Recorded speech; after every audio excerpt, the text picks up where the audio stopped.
Hello students, good afternoon.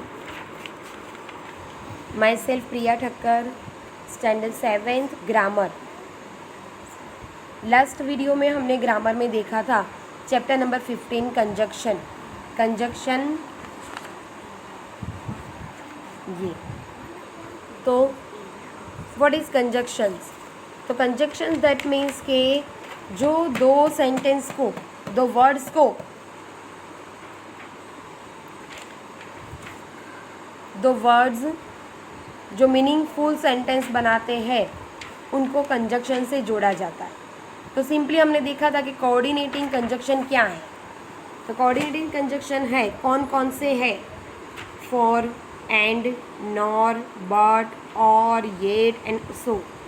ये सारे क्या है? Coordinating conjunction, right. तो कंजक्शन जो हमें दो सेंटेंस को जोड़ना है तो ये कंजक्शंस को हमें यूज़ करना होता है, बराबर। कोऑर्डिनेटिंग कंजक्शन ऑफ कॉन्ट्रास्ट भी हमने सीखा। तो उसमें आता था कॉन्ट्रास्ट में कि बट, जहाँ पे हमको आगे वाला सेंटेंस में कोई वर्ड दिया है वो पीछे जो दूसरा सेंटेंस है वो अपोजिट वर्ड से कॉन्टेक्ट में आता है, कनेक्ट होता है, तो हम उसको बट से ऐड करते हैं, बराबर। जैसे कि यहाँ पे Nita work really hard for his exams, sorry Nita नहीं, Nitin, he didn't score well. तो येट और बट वो दोनों कहाँ पे ऐड होता है? रिफ्लेक्शन आते हैं तब, मतलब अपोजिट वर्क होता है तब। उसे वर्क हार्ड किया फिर भी उसको स्कोर नहीं मिला, वर्क हार्ड किया और स्कोर मिला तो ये आएगा नहीं, पर अपोजिट थिंग हो गई, वर्क हार्ड हुआ बट स्कोर मिला नहीं। यहाँ पे Rita's proposal was not accepted but she was not depressed. Rita का प्रपोजल एक्सेप्ट नहीं किया गया, बराबर, पर फिर भी शी वॉज नॉट डिप्रेस्ड।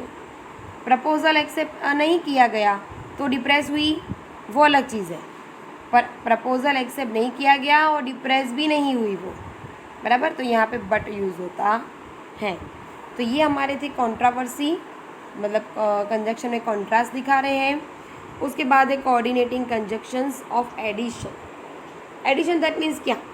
दो सेंटेंस में, जैसे कि मैं आपको सिंपली समझाऊँ कि मैं एप्पल खा रही हूँ, राइट। उसके बाद मैं ऐसा बोलूँ कि मैं एप्पल के साथ दूध भी पी रही हूँ, एप्पल खाने के बाद मैं दूध भी पीऊँगी, तो वो मेरे लिए क्या हो गया? Addition, the sentence of addition. मैं एडिशन ऐड करके बोलूँगी, right. See, Zaira plays chess. Zaira क्या कर रही है? तो चेस खेल रही है। एंड, एडिशन में क्या ऐड होगा? And. Her sister pledge cricket. वो चेस खेल रही है तो उसकी बहन क्या कर रही है? क्रिकेट खेल रही है। दो सेंटेंस से, बराबर, उसको ऐड किया गया। यहाँ पे Lara likes to eat fruits, उसको फ्रूट खाना पसंद है, किसको? लारा को। And Sara likes to eat vegetables. Lara और सारा दोनों को ऐड करना था, मुझे सारा को भी ऐड करना पड़ा क्योंकि उसको भी खाना पसंद है।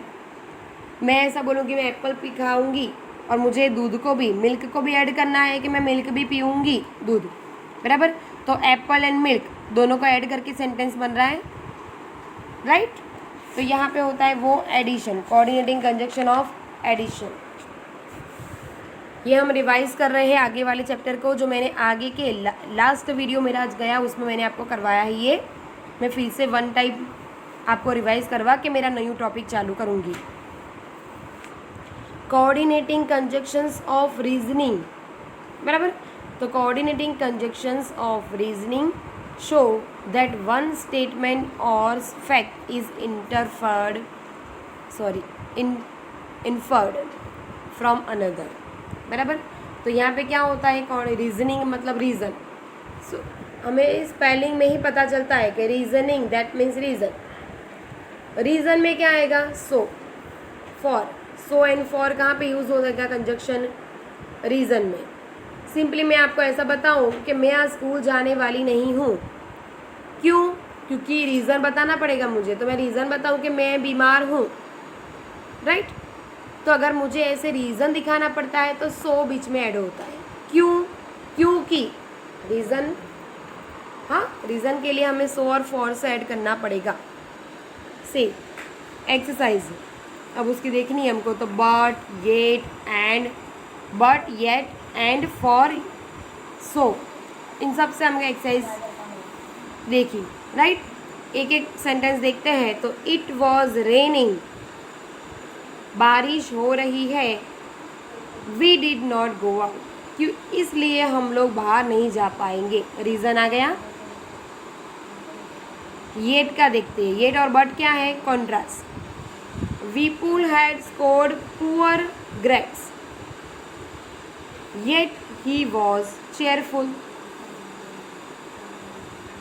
उसको ज़्यादा ग्रेड नहीं मिली है, बट सेंटेंस ऑपोजिट क्या आया, फिर भी वो चेयरफुल खुश दिख रहा है, बराबर। तो यहाँ पे क्या आएगा, येट।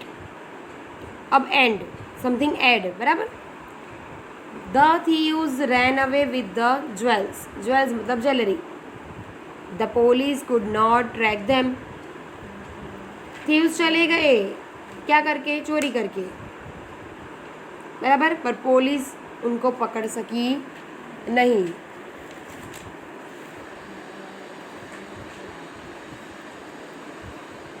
राइट। तो ये एक्सरसाइज में हमें ये दिखाया है।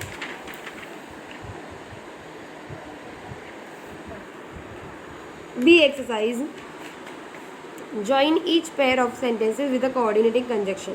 अब यहाँ पे वही कंजक्शन से हमको ज्वाइन करके दो सेंटेंस का एक सेंटेंस बनाना होगा। सिंपली हम एक सेंटेंस देख लेते हैं, क्योंकि ये वीडियो में हमारा हो चुका है। The parents were worried, they had no news of the daughter. क्या करेंगे हम, तो पेरेंट्स क्यों वरीड है, रीज़न आया। रीज़न में क्या लेते हैं, सो और for they had no news of their daughter. Simply दोनों सेंटेंस को बीच में फॉर लगा के एज इट इज़ राइट करना है। Now next topic, subordinative conjunctions. Last video में मैंने सबऑर्डिनेटिव कंजक्शन आपको समझाया और उसके मैंने क्वेश्चन भी पूछे कि सपोज सबऑर्डिनेटिंग कंजक्शन में वेर और वेर एवर है, तो उसके आप यूजेस दिखाओ मुझे और उसके एग्जांपल्स बताओ। यस, नाउ आई थिंक हार्दिक मौर्या, चेतन, अजीत, ये लोगों ने मुझे सही आंसर दिखाए इसके। 7D की बात करूँ तो आस्था, पटेल निकिता, युग ठक्कर, इन लोगों ने मुझे इनके सही आंसर लिख के दिखाए। सॉरी अगर कोई एक भी चाइल्ड कोई भी एक स्टूडेंट अगर रह गया हो तो सॉरी, क्योंकि इतना दिमाग में नहीं रहता, इतने सारे स्टैंडर्ड है। बट हाँ, 3-4 स्टूडेंट से मुझे आंसर देते हैं। 7C 7D, 7C में 3-4 तो 7D में 3-4, 3-4। सो मैं 3-4 को ही पढ़ा रही हूँ, है ना। 3-4 स्टूडेंट ही है ना जिनको मैं पढ़ा रही हूँ 7C में, और 7D में 3-4 स्टूडेंट को पढ़ा रही हूँ। बाकी के स्टूडेंट्स क्या कर रहे हैं, घर पे गेम खेल रहे हैं, टीवी देख रहे हैं, क्रिकेट खेल रहे हैं, और कुछ है उनके पास। अगर थोड़ा सा टाइम निकाल सकते हो, मुझे ऐसा बोलना पड़ेगा ना अब आपके लिए कि अगर थोड़ा सा टाइम निकाल सकते हो, मुझे ऐसा लग रहा है कि मैं वीडियो में बता रही हूँ आपको, पर मुझे अभी ऐसा एहसास हो रहा है कि आप मेरे सामने ही बैठे हो, राइट। 7C भी सामने बैठा है, 7D भी सामने बैठा है। तो मैं आज आपको ऐसे ही स्ट्रेट फॉरवर्ड बात कर रही हूँ आपके सामने ही, कि अगर आप मुझे दिखा रहे हो, बराबर, अगर आप मुझे देख रहे हो मेरे वीडियो और मैं आपको समझा रही हूँ, 3-4 को ही समझा रही हूँ, तो बाकी के बच्चों को क्या करना है। बाकी के बच्चे जो बाकी के स्टूडेंट्स हैं 7th और 7CD 8th में ऐसे ही जंप मारेंगे, ऐसे ही ग्रामर सीखे बिना जंप मार लेंगे ना, फिर 8th का ग्रामर आएगा तो 7th का ग्रामर तो होगा ही नहीं दिमाग में, तो बेसिक क्लियर नहीं होगा, तो फिर आगे का पढ़ाई कैसे होगी, है ना। एग्ज़ाम आएगी तो फिर बुक तो हमारे पास ही है घर पे। सो प्लीज़ ऐसा मत करो, अपनी पढ़ाई है, अपने के लिए करना है, ऐसा सोच के पढ़ो। वीडियोस देखोगे तो तुम्हारे लिए देखोगे, आपके लिए देखोगे। मैंने कुछ पढ़ाया दिमाग में जाएगा तो आपके दिमाग में जाएगा, राइट।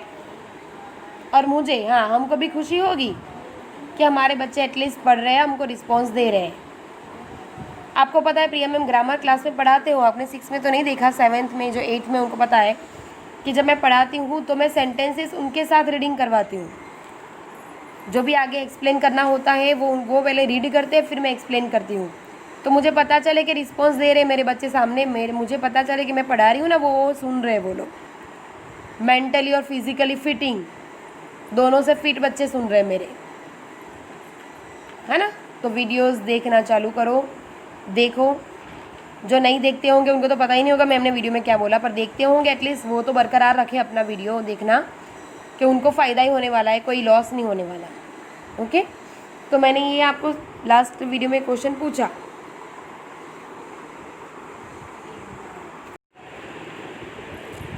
आपको लगा कि चलो आंसर देना है, तो इसीलिए मैम ऐसा क्वेश्चन पूछते हैं आपको प्रिया मैम कि मैं बराबर, मैं आपको ऐसे इसलिए ऐसे समझा रही हूँ कि मुझे लगा कि आप मेरे सामने ही बैठे हो जैसे, बराबर। तो इसलिए मैं ऐसा समझा रही हूँ आपको कि वेर वेर एवर कि मैंने यूजेस, ऐसा क्यों क्वेश्चन पूछा मैंने कि जिसका आंसर आपको वीडियो में से ढूंढना पड़े, कि आप थोड़ा अलर्ट रहो, वीडियो सुनो, बराबर। वरना मेरे पास एक्सरसाइज रेडी पड़ी है, इसमें से कोई भी एक्सरसाइज पूछ लूँ मैं आपको और आप मुझे आंसर दे दो, है ना। आंसर तो मैम भेजते ही है ना, ऐसा नहीं चाहिए मुझे। मैं क्या पढ़ा रही हूँ उसमें से आपको मुझे आंसर देने हैं। तो लास्ट वीडियो में हमने सबोर्डिनेटिव कंजक्शन देख लिए। फिर लास्ट एक्सरसाइज हमारी ये थी कि join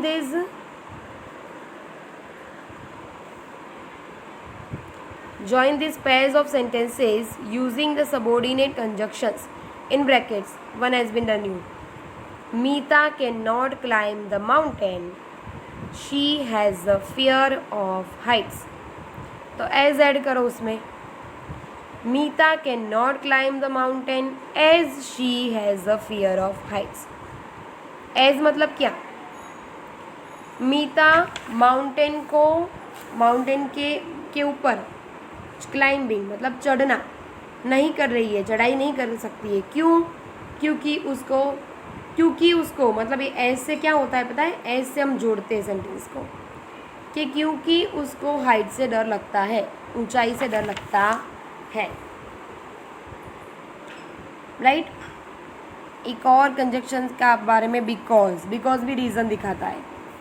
the clerk beam width Joy,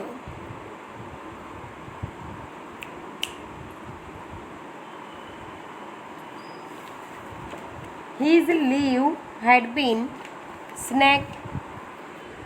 sanctions। तो बिकॉज क्लर्क खुश हो गया है, तो क्यों खुश हो गया है, तो उसकी लीव, उसकी जो छुट्टी दी उसको, वो सैंक्शन हो गई, मतलब छुट्टी पास कर दी है, छुट्टी मिलेगी उसको। The clerk beamed with joy because his leave had been sanction. बराबर, कुछ भी नहीं करना है, सिर्फ कंजक्शन को बीच में रखना है, सेंटेंस एज इट इज वापस लिखने हैं आपको। नाउ अब हमारा न्यू टॉपिक आता है correlative conjunctions.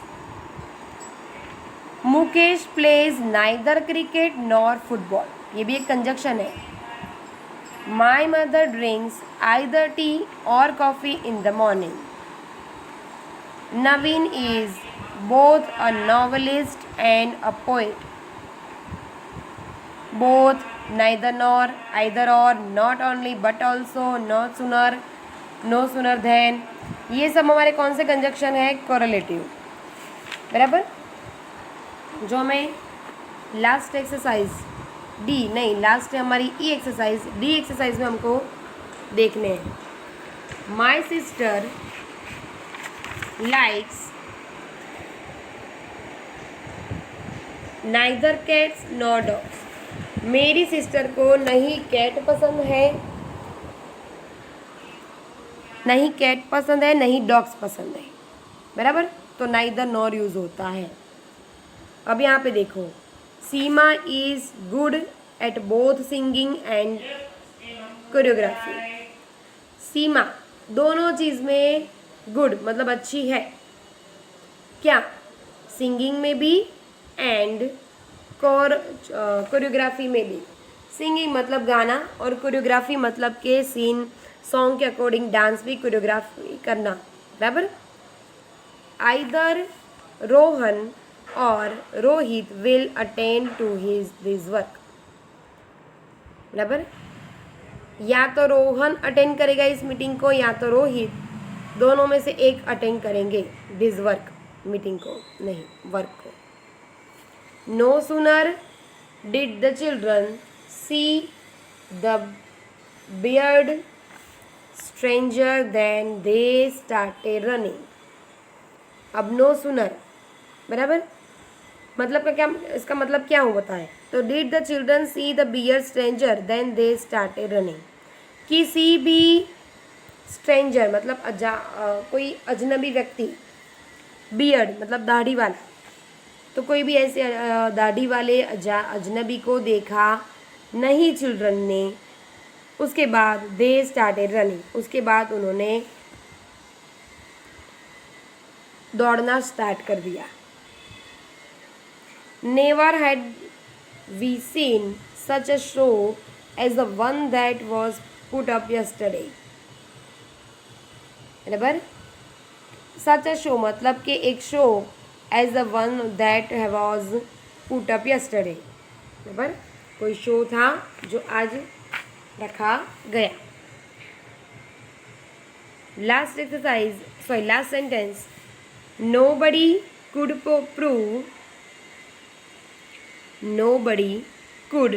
prove whether the information was correct or not। मतलब कोई नहीं बता सकता, कोई प्रूव नहीं कर सकता कि जो माहिती मिली है वो सच है कि झूठी। Now DX, last one exercise, E exercise. Join these pairs of sentences using the correlative conjunction। correlative conjunction हमने जो आगे पढ़े उससे हमको सेंटेंस जोड़ने हैं। Shruti is interested in painting, Shruti is interested in writing novels. हमको कंजक्शन बता दिया है कि बोथ और एंड दोनों यूज़ करो। क्या करेंगे हम, तो श्रुति इज इंटरेस्टेड इन बोथ, ऐसा लिख सकते हैं हम, in both painting and writing novels. ऐसा ही आपको बताऊं, neither nor, he does not speak French, he does not speak German. Neither nor, he speaks neither French nor German. Not only but also, not only हमेशा starting में आता है, याद रखना है आपको। हाँ, कभी कभी ऐसा भी होता है कि वो एक्शन आपको साथ में बतानी हो तो उसको आप ले सकते पीछे, जैसे कि Aditi is a teacher, Aditi is a basketball coach. Not only से भी हम बना सकते हैं सेंटेंस को, Aditi is not only a teacher but also basketball coach. We reached the market, it started raining. अब यहाँ पे हमको यूज़ क्या करना है, हार्डली और when. Hardly had we reached, hardly had we reached the market when it started raining. Either or, Mita will study engineering, Mita will study medicine. Mita will study either engineering either or a medicine. The thief snatched the woman's purse. She started screaming for help. No sooner did the thief snatch the woman's purse than she started screaming for help. Preeti sat down to dinner. The doorbell rang.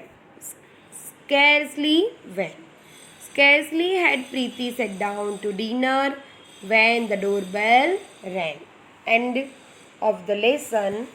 Our last sentence.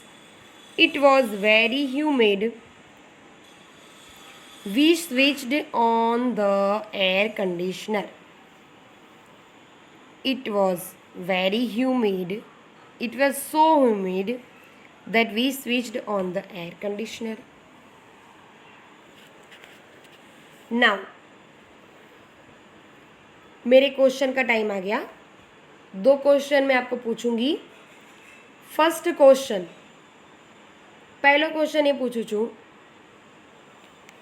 कि कॉरलेटिव conjunctions, मेरे जो कॉरलेटिव conjunctions है उसमें कौन कौन से conjunction है। कॉरलेटिव conjunction में कौन कौन से कंजक्शंस है। मेरा वीडियो देखा होगा आपने तो आप मुझे आंसर बता सकोगे, बराबर। एक बार देखा है तो फिर से भी देखो तो आपको तुरंत पता चलेगा कि नहीं यार मैम ने बोला तो था, आप फिर से देखना पड़ेगा क्या क्या मैम बोले थे, क्या क्या बताया था मैम ने। हाँ, तो कॉरलेटिव कंजक्शंस कौन कौन से हैं, बराबर। और हाँ, आज तो ये टॉपिक कराया, दूसरा मैंने जो रिवाइज किया उसमें से भी एक क्वेश्चन मैं पूछना चाहती हूँ कि coordinating conjunction of reasoning, coordinating conjunction of reasoning में कौन कौन से 2 कंजक्शन हम यूज़ करते हैं। कोऑर्डिनेटिंग कंजक्शन ऑफ रीजनिंग में कौन से 2 रीजन जो बताया जाता है, कौन से 2 कंजक्शन हम यूज़ करते हैं। फर्स्ट क्वेश्चन कॉरलेटिव, कॉरलेटिव कंजक्शन में कौन कौन से कंजक्शन है।